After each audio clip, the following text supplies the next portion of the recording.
آدم علیہ السلام کو فرشتوں نے سجدہ کیا، اللہ نے کرایا نا، اب یہ شرک تھا؟ نہیں، آپ بتائیں گے اس کا جواب۔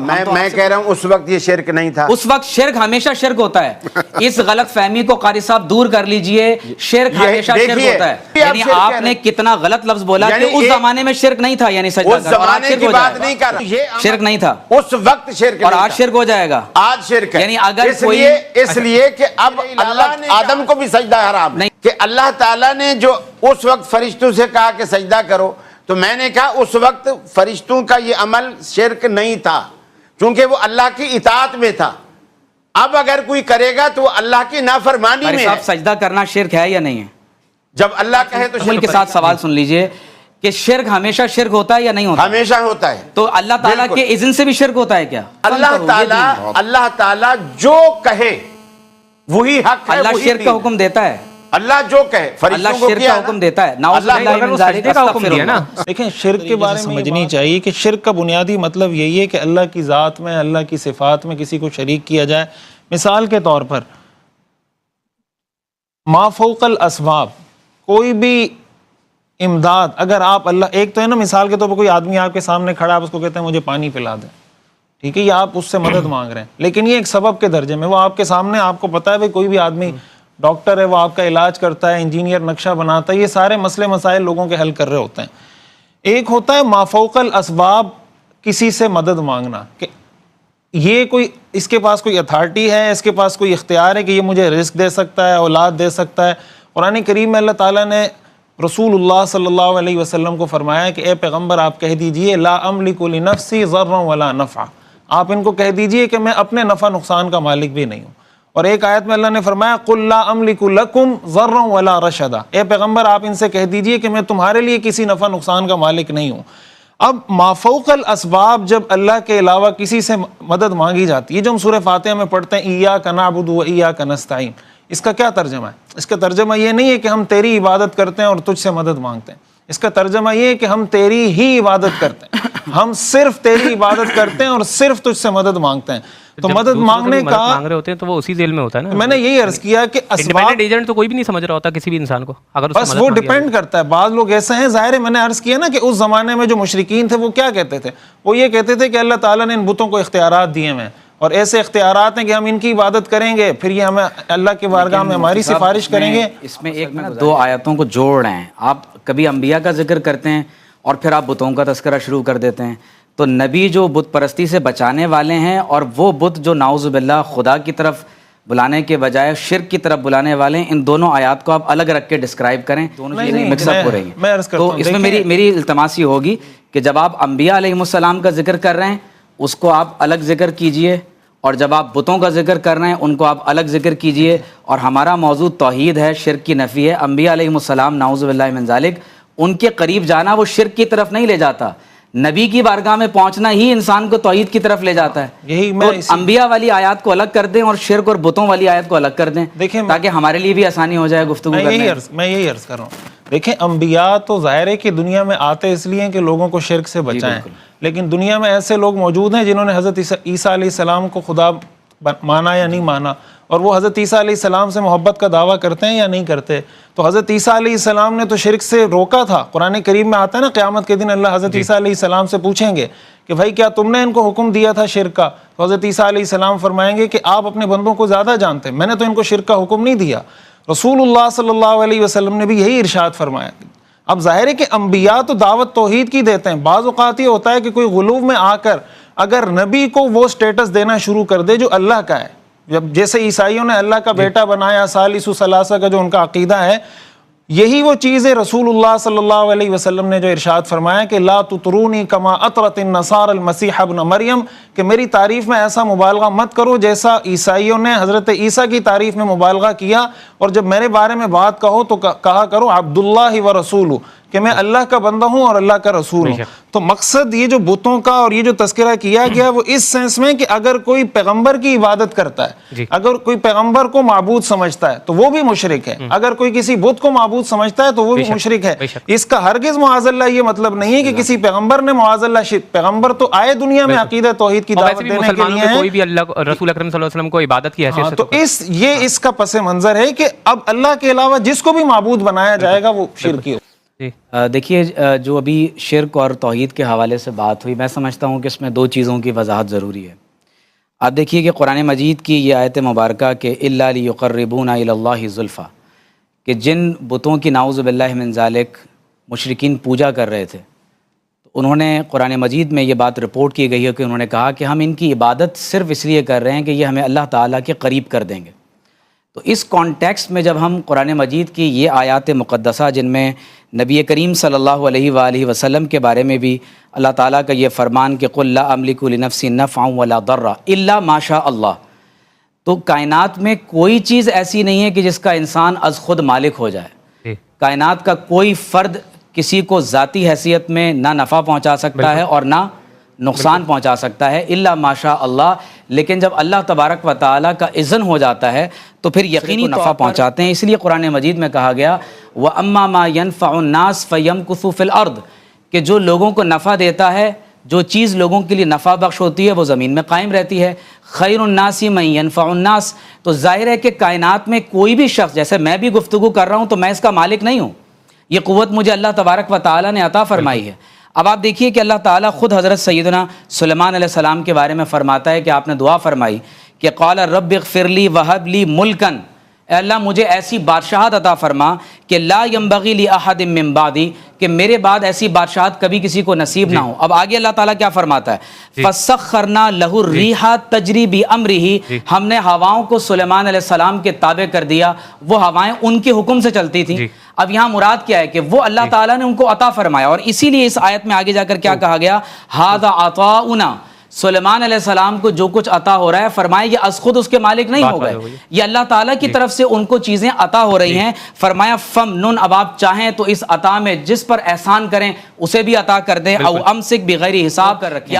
قرآن مجید میں رسول اللہ صلی اللہ علیہ وسلم کے بارے میں, آپ ڈراپ کر دیں لائیو کال کو بھی, قرآن مجید میں رسول اللہ صلی اللہ علیہ وسلم کے بارے میں اللہ نے فرمایا وَلَوْ أَنَّهُمْ إِذْ ظَلَمُوا أَنفُسَهُمْ جَاءُوكَ, یا رسول اللہ صلی اللہ علیہ وسلم اگر یہ لوگ اپنی جانوں پر ظلم کر لیں تو آپ کی بارگاہ میں حاضر ہو جائیں. تو اللہ کے رسول صلی اللہ علیہ وسلم کا قرب ہی اللہ تعالیٰ کی بارگاہ تک انسان کو پہنچاتا ہے, اور اللہ تعالیٰ خود فرماتا ہے کہ اگر یہ اس کے بعد اللہ کی بارگاہ میں استغفار کریں اور آپ بھی ان کے لیے اللہ سے استغفار کریں تو لوجد اللہ تواب الرحیمہ. قرآن مجید میں کتنے ہی صیغے ہیں, وما رمیت اذ رمیت ولکن اللہ رمی, من یطع الرسول فقد اطاع اللہ. اور خود اللہ تعالیٰ آپ صلی اللہ علیہ وسلم کے بارے میں یہ ارشاد فرماتا ہے کہ ان الذین یبایعونک انما یبایعون اللہ ید اللہ فوق ایدیہم. تو میرا خیال یہ ہے کہ بتوں کے ساتھ جب یہ آیات پڑھی جائیں کہ بت پرستی اس لیے کی جاتی ہے کہ اللہ کا قرب حاصل کر لیا جائے, اور ظاہر ہے کہ یہ مذموم ہے, شرک ہے, اللہ تعالیٰ اس کی نفی فرماتا ہے, اہل ایمان بھی اس کی نفی کرتے ہیں. لیکن اسی کانٹیکسٹ میں اگر آپ صلی اللہ علیہ وسلم کا ذکر کر دیا جائے تو میں یہ سمجھتا ہوں کہ یہ بات درست نہیں ہے, کیونکہ اللہ کا صرف نبی ہی نہیں, کائنات کا کوئی شخص اپنی ذاتی حیثیت میں کسی بھی چیز کا مالک ہونے کا نہ قائل ہے اور نہ ہی کوئی شخص اس کا عقیدہ ہونے کا دعویٰ کرتا ہے. مسلمانوں میں کوئی شخص بھی نبی کریم صلی اللہ علیہ وسلم کی عبادت نہیں کرتا, اور جو اللہ کے رسول کے قریب ہوتا ہے اسی کو اللہ کا قرب نصیب ہوتا ہے. ٹھیک ہے, دیکھیں میں اس میں بات عرض کروں, ایک لائیو کال لے لیتے ہیں پھر آپ کی طرف میری بات پہلی مکمل ہونے دیں. اصل میں مجھے یہ سمجھ نہیں آ رہی کہ ڈاکٹر عمیر صاحب پتہ نہیں اس نقطے کو لے کے کیوں بار بار اس کو ریپیٹ کر رہے ہیں. واللہ مجھے نہیں پتہ یہ اسے کیا ثابت کرنا چاہ رہے ہیں. میں اپنی بات کی پہلے وضاحت کر چکا ہوں کہ ہم نے جس کانٹیکس میں بات کی تھی, اور اب یہ جو انہوں نے بات کی اس کی بھی میں وضاحت کروں. دیکھیں انبیاء کرام علیہم السلام, جیسے حضرت سلیمان علیہ السلام کا تذکرہ ہوا, تو انبیاء کے معجزات کا تو کوئی انکار نہیں کرتا. انبیاء کے معجزات کا ذکر حضرت موسیٰ علیہ السلام کا معجزہ, حضرت ابراہیم علیہ السلام کا, حضرت سلیمان خود حضور علیہ السلام کے کئی معجزات ہیں. شق قمر کا معجزہ, اور قرآن کریم خود یہ معجزہ ہے. کئی معجزات کا صحیح احادیث کے اندر تذکرہ موجود ہے. تو معجزات کا اس پہ پہلے بھی بات ہوئی تھی کہ معجزات کا تو انکار کیا ہی نہیں جا سکتا. معجزات کا انکار قرآن کا انکار ہے, کرامات کا انکار قرآن کا انکار ہے. اصل بات سمجھنے کی یہ ہے, اگر کوئی آدمی مثال کے طور پر یہ عقیدہ رکھتا ہے، اصل سمجھنے کی بات یہ کہ کوئی کسی نبی کے بارے میں، کسی ولی کے بارے میں، اللہ کے کسی نیک بندے کے بارے میں یہ عقیدہ رکھتا ہے کہ اللہ نے اس ولی کو، اس نبی کو یہ اختیار دے دیا ہے کہ اب یہ جس کو اولاد دینا چاہے یہ اس کو اولاد دے دے گا.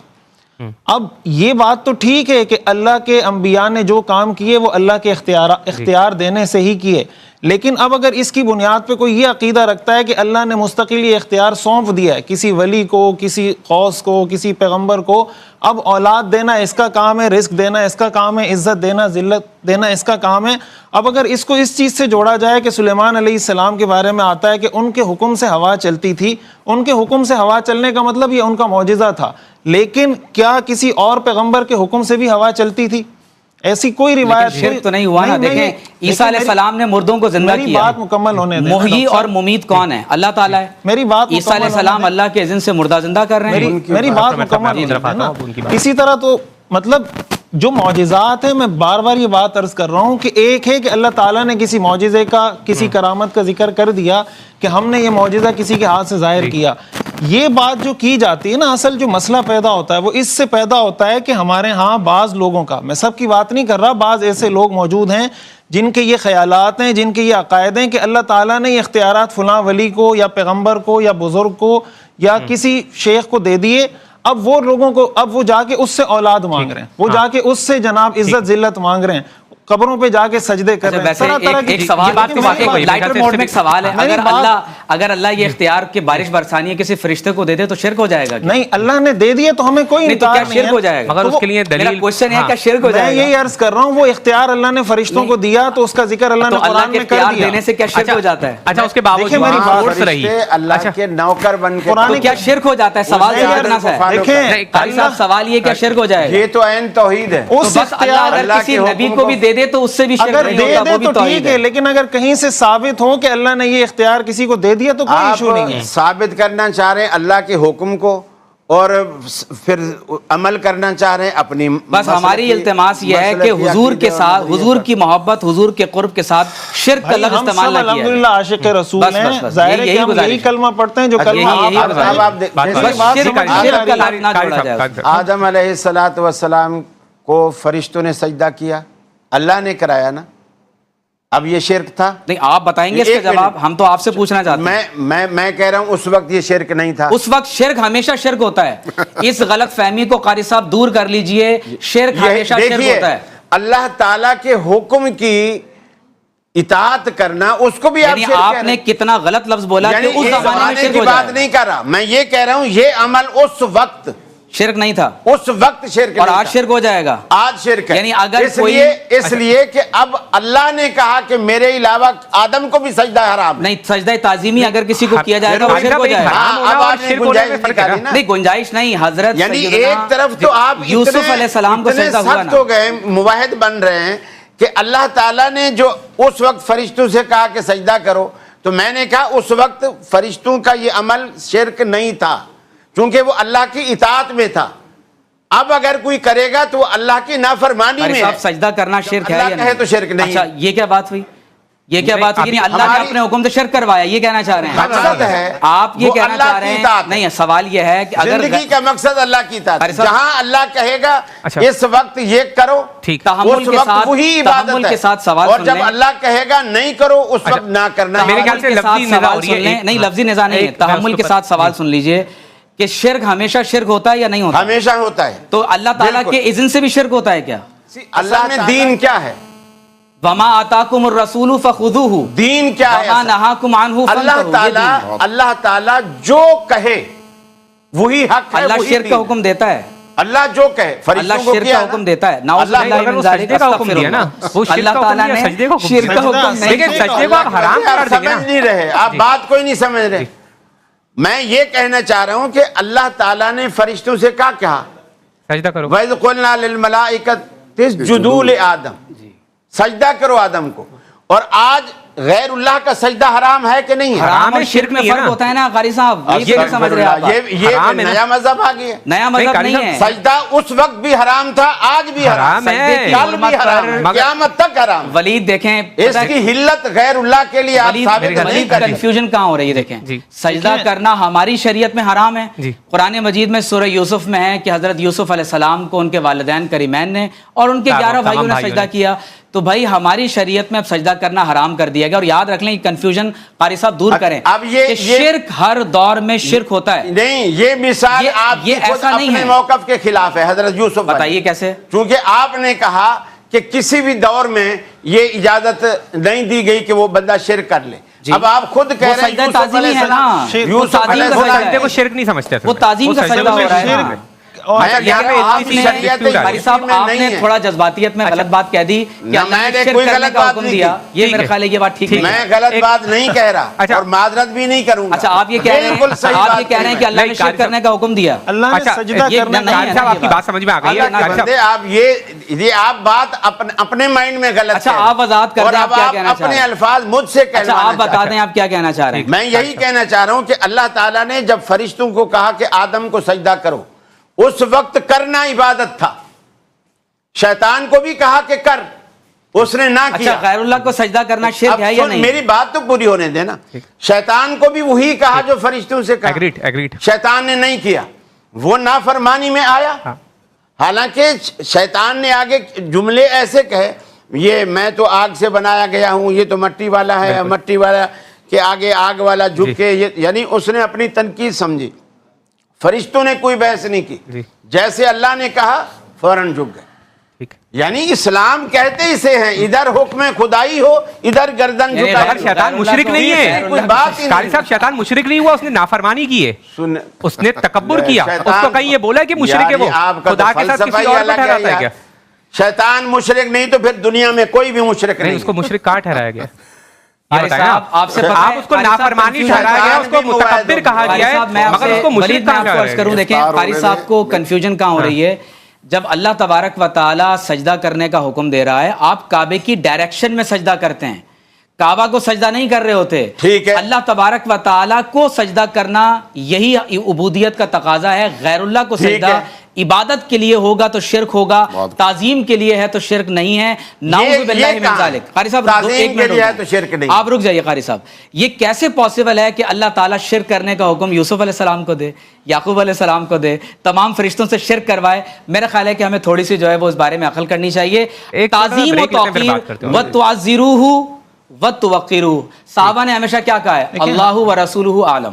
حرام دونوں طرح کے سجدے ہیں، میرے خیال سے اس میں کسی کا اختلاف بھی نہیں ہے۔ سجدہ تعظیمی بھی حرام ہے اس امت میں، اور عبادت کا سجدہ تو شرک ہے ہے، ہی حرام، وہ تو ہے ہی شرک۔ ٹھیک ہے، عبادت والا تو فرق اس شرک ہو چیز گیا کا ہے کہ ایک کو شرک کہا جاتا ہے، ایک کبیرہ گناہ ہے، حرام دونوں ہیں، مطلب جواز کی کسی کی کوئی صورت کسی کے نزدیک نہیں۔ بس ایک سجدہ انسان کو اسلام سے خارج کر دیتا ہے، اور شریعت میں ماضی میں شراب حلال تھی، بعد میں حرام ہو گئی۔ تو بس یہ فرق میں کروانا چاہتا ہوں قاری صاحب سے کہ تعظیم اور شرک میں ذرا ڈیفرنس کو ملحوظ رکھیں۔ قاری صاحب ایک اب قاری صاحب آپ وضاحت کر دیں۔ سجدہ تعظیمی بھی حرام ہے، سجدہ عبادت بالکل حرام ہے، لیکن جو سجدہ آدم علیہ السلام کو ہوا وہ حلال تھا۔ پوچھو، میں ان سے یہ جب ہم آتے ہیں تو استقبال کرتے ہیں، شروع میں یہ تھوڑا سا ایسے ہو جاتا، میں نے کہا نہیں، یہ اللہ کے آگے کسی کے آگے سر نہیں جھکایا، کہا میں نے، بالکل یہ ہماری اہل حدیث کی رگ رگ میں یہ بات بیٹھی ہوئی ہے کہ سر کو اللہ کے سوا کہیں نہیں جھکانا۔ والدین کے سامنے والدین کے سامنے اگر کوئی جھک جائے تو شرک نہیں ہو جائے گا قاری صاحب۔